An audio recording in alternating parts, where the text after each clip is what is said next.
मुख्यमंत्री देवेंद्र फडणवीस आणि छगन भुजबळ यांनी एकत्रितपणे विमानाने प्रवास केलेला आहे। नाशिकमधील इलेक्ट्रिकल टेस्टिंग लॅबच्या कार्यक्रमाला ते एकत्र दाखल झालेले आहेत। केंद्रीय मंत्री मनोहरलाल खट्टर आणि फडणवीसांच्या हस्ते या कार्यक्रमाचं उद्घाटन होणार आहे।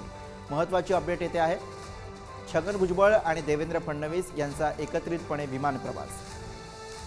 आणि याविषयीचे आपण अधिक अपडेट्स घेऊया। प्रतिनिधी किरण ताजणे सध्या आपल्या सोबत आहेत। किरण, एकीकडे काही वेळापूर्वीच छगन भुजबळ यांनी थेटपणे मराठा आरक्षणाबाबतचे आक्षेप मांडलेले, GR वरनं थेटपणे त्यांनी मुद्दे मांडलेले होते। वादळी सभा झाली आणि त्यानंतर लगेचच देवेंद्र फडणवीस आणि छगन भुजबळ यांचा हा विमान प्रवास।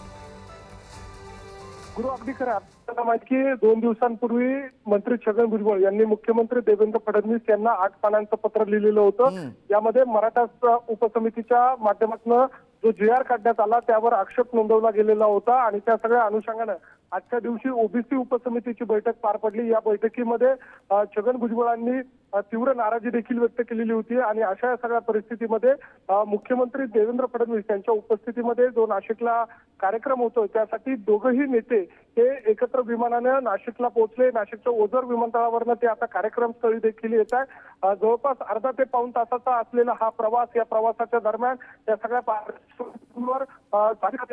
दरम्यान जी तीव्र नाराजी व्यक्त केलेली होती त्या अनुषंगाने देखील चर्चा होण्याची शक्यता नाकारता येत नाहीये।